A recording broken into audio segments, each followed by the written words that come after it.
یہ national audio library for the blind کی آواز ہے۔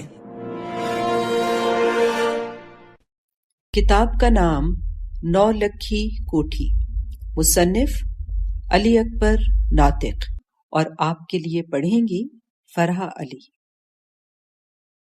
باب نمبر 33۔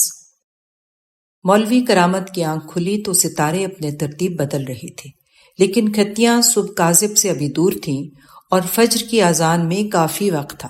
مولوی کرامت عادت کے مطابق بہت ہی سانجرے اٹھ جاتا تھا، اس لیے حاجات ضروریہ وغیرہ کے لیے کھیتوں میں نکل جاتا، جو اکثر لوگوں کا معمول تھا۔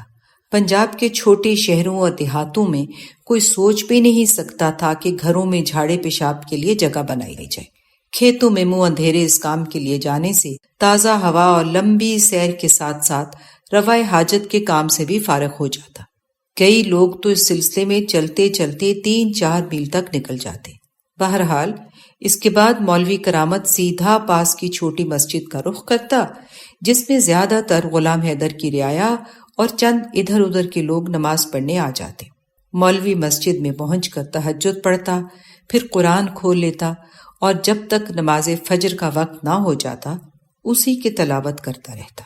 اس مسجد کا مولوی پہلے سے ایک موجود تھا، جو غلام حیدر کا خاندانی مولوی بھی تھا، اس لیے مولوی کرامت کو اس کے پیچھے نماز پڑھنا تھی، لیکن دل ہی دل میں اس بات کا دکھ بھی تھا اور خواہش تھی کاش وہ اس مسجد کا مولوی بن جائے۔ کبھی اس کے جی میں خیال آتا خدا کرے یہ مولوی مر جائے، پھر اسی خیال میں اپنی امامت کے منصوبے بنانے لگتا، مگر تھوڑی دیر بعد جھرجھری لے کر اس سوچ کو جھٹک دیتا اور خدا سے توبہ کرتا۔ ایک دفعہ اسے یہ خواب بھی آیا کہ پہلا مولوی مر گیا ہے اور وہ لوگوں کو نماز پڑھا رہا ہے۔ اب اسے جلال آباد میں آئے ہوئے اور اسکول میں پڑھاتے کئی دن ہو گئے تھے۔ رہنے کے لیے چودھری غلام حیدر کی حویلی میں انتظام بھی تھا۔ حویلی کی ڈیوڑیوں میں سے ایک ڈیوڑی کے چھوٹے سے کمرے میں چراغ دین کا رشتہ دار ہونے کے ناطے بستر جمانے کی جگہ مل چکی تھی اور ناشتے کے علاوہ 2 وقت کا کھانا بھی مل جاتا۔ ہیڈ منشی اس کی کارکردگی سے کافی مطمئن تھا۔ اسکول سے چھٹی کے بعد مولوی صاحب فارغ ہوتا، ان اوقات میں وہ جلال آباد اور اس کے مضافات کی سیر کو نکل جاتا۔ اس طرح کچھ ہی دنوں میں اس نے یہ علاقہ بھی قریب قریب دیکھ لیا۔ جلال آباد کہنے کو تحصیل تھی، لیکن اس کی آبادی بنگلہ فاضلکا سے بھی کم تھی۔ مشکل سے 400 گھر کا شہر تھا، گویا ایک قصبہ تھا، جسے فیروز پور ضلع کے مرکز میں ہونے کی وجہ سے تحصیل کا درجہ دے دیا گیا۔ جلال آباد میں تحصیل کمپلیکس کے علاوہ ایک چھوٹی سی غلہ منڈی تھی، جس کے زیادہ تر آڑتی ہندو تھے اور کاروبار پر قابض تھے۔ منڈی میں جن اجناس کا لین دین تھا وہ بھی مخصوص تھیں، جیسا کہ جو، باجرہ، چنے اور گندم۔ ان کے علاوہ نہ ہی جلال آباد میں کوئی فصل تھی اور نہ بڑے پیمانے پر کسی اور شے کا کاروبار تھا۔ البتہ سرخ مرچیں، پیاز، لہسن اور سستے پھل، جن میں اکثر سڑے ہوتے تھے، یہاں تھوڑے بہت دستیاب تھے۔ منڈی کے باہر بھی کچھ دکانیں تھیں، لیکن وہ دکانیں جلال آباد کے بازار میں تھیں۔ بازار مشکل سے 20-25 دکانوں پر مشتمل تھا۔ انہی میں 1-2 کپڑے کی بھی تھی، ان میں بھی کھدر اور سوتی کپڑے کے علاوہ دوسرا کپڑا نظر نہیں آتا تھا۔ یا ہاتھ کے بنے ہوئے کھیس، چادریں اور رنگ برنگی لنگیاں تھیں۔ منڈی کے برعکس یہاں کچھ سکھ دکاندار بھی نظر آ جاتے، مگر ان کی حالت ہندوؤں سے کافی پتلی تھی اور مسلمان تو سرے سے نہیں تھا۔ دکانوں میں روزمرہ استعمال کی چیزیں اور چھوٹی موٹی کھانے کی اشیاء، مثلاً دیسی شکر، گڑ، نمک، مسالہ جات، میدے کی برفی اور کھانڈ کی چوسنے والی گولیاں، چاول، دال اور اسی طرح کی دیگر چیزیں بوریوں میں کھلے منہ پڑی رہتی تھیں۔ اکثر دکانداروں نے تیسرے درجے کی کھجوریں بھی رکھی تھیں، جن پر ہر وقت مکھیاں بناتی رہتی اور گاہک مکھیوں سے بے پرواہ یہ سستی کھجوریں لے جاتے۔ کھجوریں اور ٹانگر عموماً دیہات سے آئے ہوئے لوگ ہی اپنے ساتھ لے کر جاتے۔ یہ چیزیں سستی ہونے کے ساتھ میٹھی اور مزیدار بھی لگتی اور بچے انہیں کھا کے خوش ہو کر اچھلتے کودتے۔ ان کے علاوہ ایک حلوائی تھا، جس کی دکان تو نہیں تھی، بس ایک پھٹے پرانے شامیانے کے نیچے 2 چولہوں کے اوپر 2 کڑھائیاں رکھ کر ایک میں جلیبی اور دوسری میں پکوڑے تل تل کر پراتوں میں ڈھیر لگاتا جاتا۔ یہ حلوائی مسلمان تھا، بازار میں آنے والے ہر ایک نے اپنے اوپر لازم کر لیا تھا کہ وہ اس سے پکوڑے اور جلیبی ضرور لے کر کھائے اور گھر لے جائے۔ ایک مدت ہو گئی تھی، لیکن اس کا یہ تھڑا دکان میں نہیں بدلا تھا اور نہ اس نے کاروبار میں کچھ اضافہ کیا تھا۔ ان دکانوں اور منڈی کے علاوہ جلال آباد میں ایک مسجد، ایک گردوارہ اور ایک مندر بھی تھا، اور یہ تینوں مذہبی عمارتیں اپنے اپنے مکینوں کے درمیان ہی تھیں۔ ان کے علاوہ کوئی ایسی خاص چیز نہیں تھی جس کا ذکر کیا جائے۔ ہاں، ریلوے اسٹیشن البتہ جلال آباد کے شمال کی طرف تحصیل کمپلیکس کے بالکل ساتھ پڑتا تھا۔ یہ اس وقت واحد سواری تھی جو جلال آباد کے رہنے والوں کو دور دراز لے جاتی اور لے آتی۔ اکثر دیہاتی بھی اسی ریل کے ذریعے جلال آباد آتے، کیونکہ اس وقت ریل اکثر بڑے بڑے دیہاتوں میں رکتے ہوئے آتی تھی۔ کرایہ سستا ہونے کی وجہ سے لوگ اپنی اشیاء بھی اسی کے ذریعے منڈی میں لا کر بیچتے یا پھر یہاں سے فیروز پور لے جاتے۔ ریل کے علاوہ سواری اور باربرداری کے لیے جو ذرائع تھے ان میں زیادہ تر گدھے، اونٹ اور گڈے تھے، جسے آپ بیل گاڑی کہہ لیں۔ بعض لوگ گھوڑے کو بھی استعمال میں لاتے، مگر یہ خال خالی تھا، کچھ بڑے زمینداروں یا پولیس کے پاس۔ محکمہ تعلیم کی طرف سے مولوی کرامت کو نیا حکم نامہ ملے 3 دن ہو چکے تھے، مگر ابھی تک اس نے کام شروع نہیں کیا تھا۔ وہ اسی شش و پنج میں تھا کہ کیا کرے اور کس طرح لوگوں کو اسی کام کے لیے تیار کرے جس کے خلاف خود وہ یا اس کے بھائی بند فتوے دے چکے تھے۔ وہ سوچ رہا تھا کہ لوگ کیا کہیں گے۔ جب 3 دن اسی سوچ بچار میں گزر گئے تو اسے اچانک ایک ترکیب سوچی، اور آج مولوی نے اس پر عمل کرنے کی ٹھان لی۔ اس نے تہیہ کر لیا کہ جلال آباد کی جامع مسجد سے اپنی ڈیوٹی شروع کرے گا۔ مولوی کرامت نے بستر سے اٹھ کر سر پر اچھے طریقے سے پگڑی باندھی، اس کے بعد بستہ بغل میں دبایا اور چھڑی پکڑ کر کمرے سے باہر نکل پڑا۔ باہر نکل کے اس نے ایک دفعہ بستہ اور چھڑی زمین پر رکھ کر اپنے کمرے کو تالا لگا کر چابی آزار بند سے باندھی، پھر بستہ اور چھڑی زمین سے دوبارہ اٹھائی اور چل دیا۔ باہر اس کی گدھی موجود تھی، جس کے آگے مولوی صاحب نے رات بہت ساری چاولوں کی پھک ڈال دی تھی۔ پھک ابھی تک کافی مقدار میں پڑی تھی، جسے مولوی کی گدھی وقفے وقفے سے کھا رہی تھی۔ یہ گدھی اس نے سواری کے لیے جودھا پور سے پورے 7 روپے کی لی تھی، لیکن اس پر سواری کرنے کا بھی موقع نہیں ملا تھا کیونکہ اسکول نزدیک تھا۔ لیکن اب مولوی کو جو ڈیوٹی دی گئی تھی اس کے مطابق اسے ارد گرد کے گاؤں میں بھی جانا پڑتا تھا۔ سفر طے کرنے کے لیے اسے گدھی کا سہارا چاہیے تھا، لیکن اس وقت مولوی نے اسے وہیں بندھا رہنے دیا کیونکہ جامعہ مسجد زیادہ دور نہیں تھی۔ ابھی اندھیرا تھا اور بہار کی ہوا ہولے ہولے چل رہی تھی۔ ہوا کے اندر سردی کا لمس بالکل ختم ہو چکا تھا کیونکہ فروری کب کا نکل گیا تھا اور مارچ اپنے آخری دن پورے کر رہا تھا۔ مولوی کرامت زمین پر چھڑی ٹکاتا مسجد کی طرف بڑھنے لگا۔ ادھر ادھر لیٹے آوارہ کتوں نے مولوی کرامت پر بھونکنا شروع کر دیا۔ مولوی کرامت دور ہی سے کتوں کو چھڑی دکھاتا آگے بڑھتا گیا۔ ابھی وہ مسجد کے دروازے پر ہی تھا کہ مؤذن نے اذان دینا شروع کر دی۔ مولوی کرامت نے جلال آباد کی مسجد میں قدم رکھا تو اس کا دل ایک مرتبہ بالکل ڈگمگا سا گیا۔ کہاں تو اپنے گاؤں کی مسجد کا واحد مالک تھا جو اس کا ایک قسم کا گھر تھی۔ وہ اس میں جب چاہتا اذان دیتا، جب چاہتا نماز کا وقت آگے پیچھے کر دیتا اور جیسے چاہتا مسجد کے در و دیوار کے اور صفوں کے بارے میں فیصلے صادر فرماتا۔ ایک یہ مسجد تھی جس کی ہر شے اجنبی تھی۔ یہاں نہ کسی نے اس سے پوچھ کر اذان دینا تھی اور نہ دوسرے کسی معاملے میں کوئی مشورہ لینا تھا۔ اسے محسوس ہوا جیسے روح گھٹتی جا رہی ہو اور وہ ابھی مر جائے گا۔ عین ممکن تھا مولوی کرامت گھبرا کے واپس مڑ جاتا۔ اسی وقت اس نے اپنے پیچھے ایک شخص کے قدموں کی آواز سنی، جس کے سبب مولوی کرامت نے اپنے دل کو سنبھالا دیا اور مسجد کے صحن میں داخل ہو گیا۔ مسجد کے دائیں بائیں برآمدے تھے جن میں صفیں بچھی ہوئی تھیں، لیکن ان برآمدوں میں ایسے لگتا تھا جیسے مدت سے کسی نے نماز نہیں پڑھی تھی۔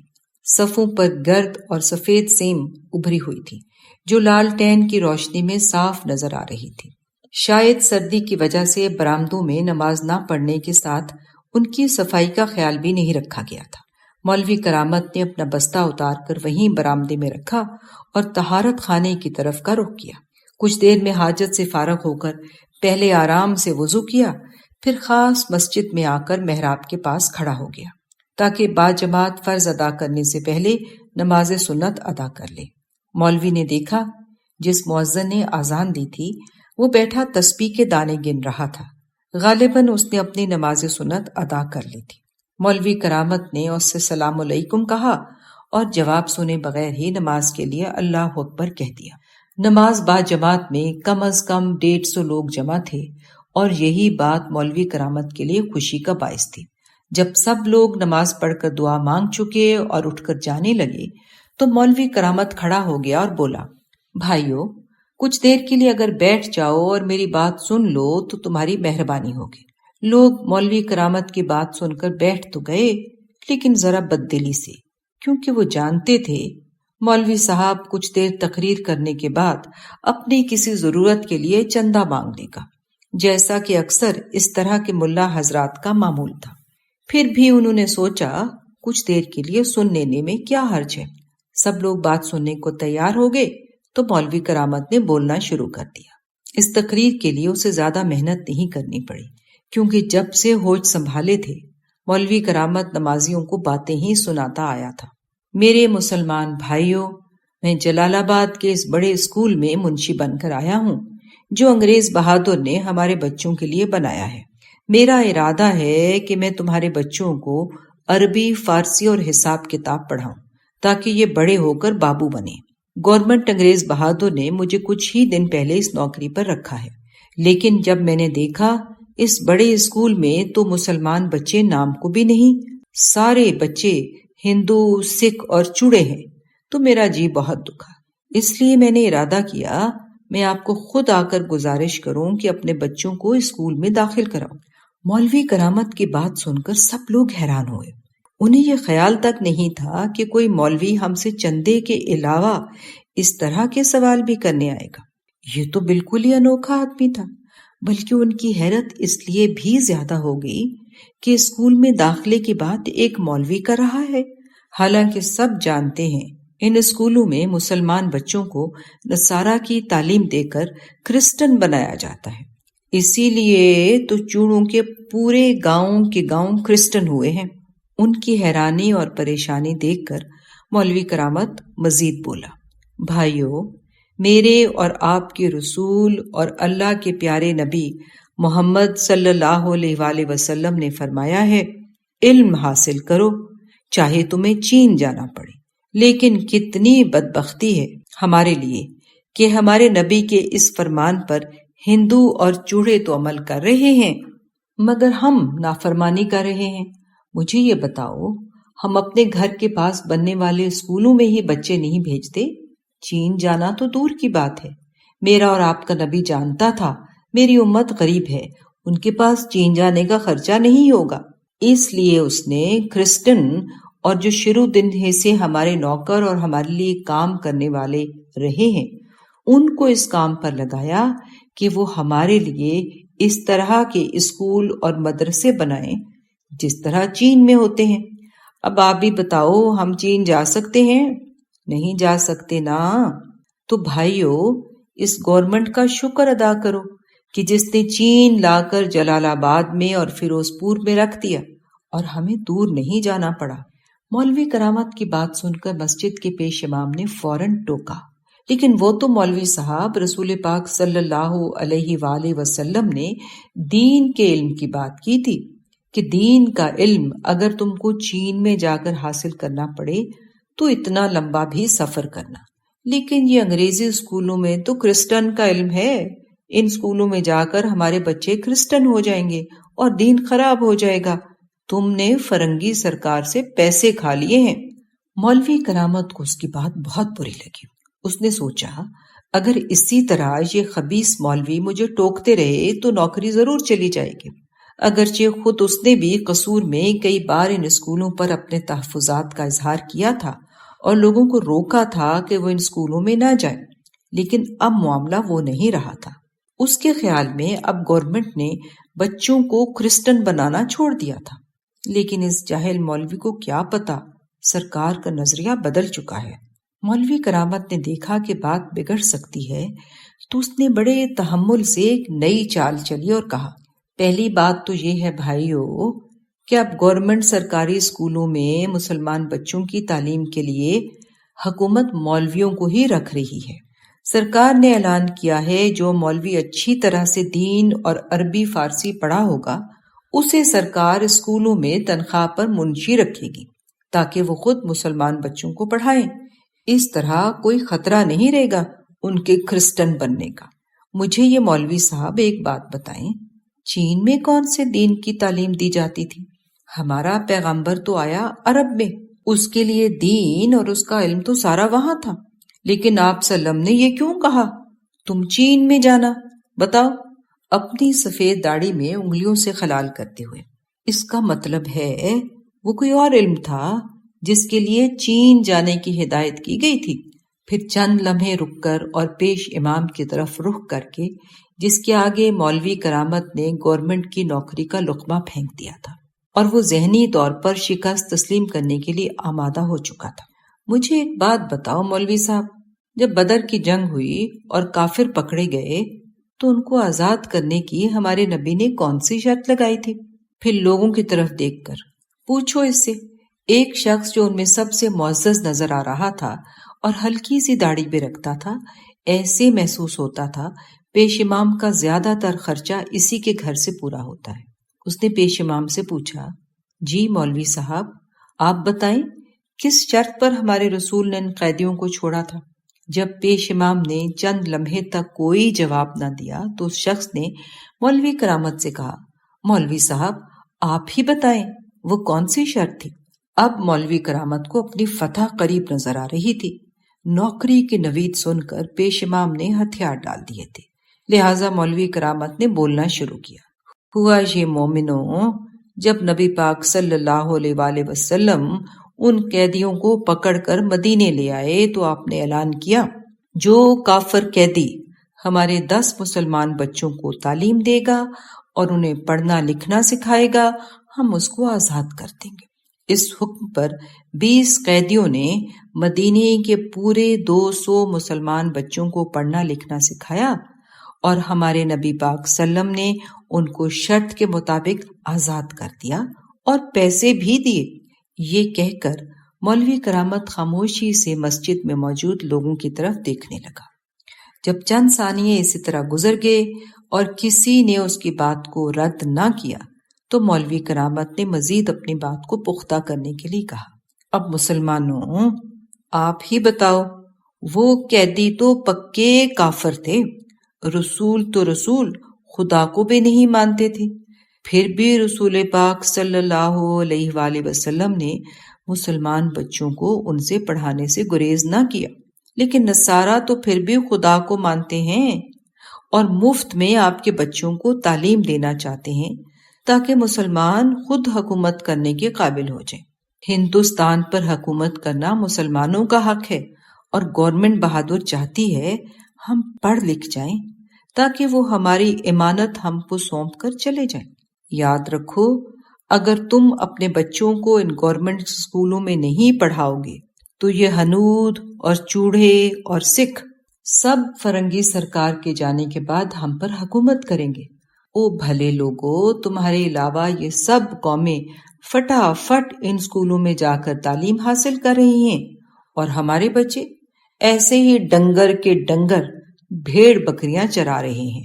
کچھ تو خدا کا خوف کرو۔ کیا تم نے نہیں دیکھا عدالتوں اور کچہریوں میں سب ہندو لوگ ہیں جو فیصلے بھی ہمارے خلاف کرتے ہیں، اور یہ بنیے جو چاہے اپنے بھائی خاتوں میں لکھ دیں، پھر تمہاری گردن پر ناخن رکھ کر جتنا چاہیں وصول کر لیں۔ تمہیں تو نہ پڑھنا آئے اور نہ ان کھاتوں کے حساب کتاب کے دیکھنے کا طریقہ، اسی لیے ہمارے قرضے بڑھتے جاتے ہیں اور پشتوں سے لے کر اب تک ادا نہیں ہوتے۔ یاد رکھو، اگر ہمارے بچے نہیں پڑھیں گے تو پھر پنجاب سکھوں کے پاس چلا جائے گا۔ بھلا تمہیں پتا ہے مہاراجا رنجیت نے کیا کیا تھا؟ اس نے ہماری بادشاہی مسجد میں اپنی فوج کے گھوڑے باندھ کر اس نے استبل بنا دیا، جہاں انہوں نے لید اور پیشاب کر کر کے اتنی بو پھیلائی اور اتنا گند مارا کہ بیچارے گنبد اور میناروں کے کبوتر بھی ہجرت کر گئے۔ یہ انگریز بہادر ہی تھے جنہوں نے وہ شاہی مسجد ان سے آزاد کرا کر ہمیں دی۔ اگر فرنگی سرکار مسلمانوں کی دشمن ہوتی تو اس مسجد کو سکھوں سے آزاد کیوں کراتی، پھر اس جگہ اپنا گرجا بنا لیتی۔ اسی دوران مولوی کرامت کو یاد آیا کہ جب فرنگیوں نے دہلی فتح کیا تھا تو انہوں نے بھی جامع مسجد دہلی میں اپنے گھوڑے باندھ دیے تھے اور اسے استبل بنا دیا تھا، مگر شکر ہے کہ اس بات کا کسی کو بھی نہیں پتا تھا، ورنہ بات بگڑ جاتی، یا اگر پیش امام کو پتا بھی تھا تو اب وہ نہیں بول سکتا تھا کیونکہ نوکری ملنے والی تھی۔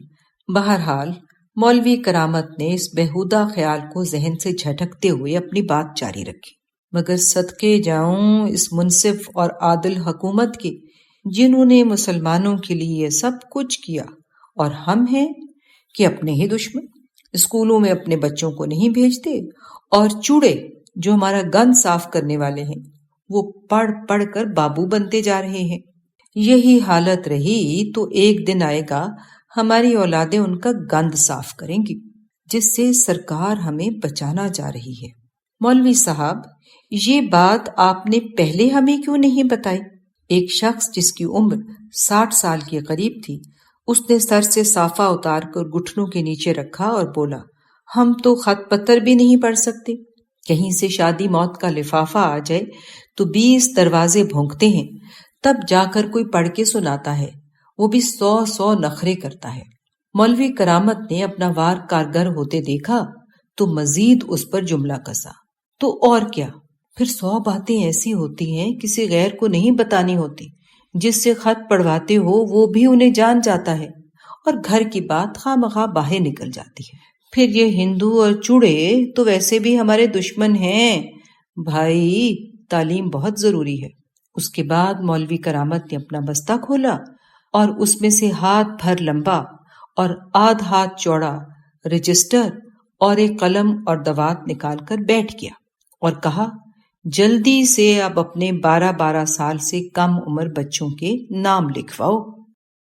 معزز سامعین، جو ریکارڈنگ آپ نے ابھی سماعت فرمائی، اسے national audio library for the blind کی جانب سے پیش کیا گیا ہے۔ ہمارے یوٹیوب چینل کو لائک، سبسکرائب اور شیئر ضرور کیجیے۔ اپنی قیمتی تجاویز اور آراء کے اظہار کے لیے ہمارے کمنٹ سیکشن کا استعمال کیجیے۔ اگر آپ بھی رضاکارانہ طور پر ہمارے اس مشن کا حصہ بننا چاہیں تو ڈسکرپشن میں دیے گئے لنک کے ذریعے ہمارے واٹس ایپ گروپ کو جوائن کیجیے۔ شکریہ۔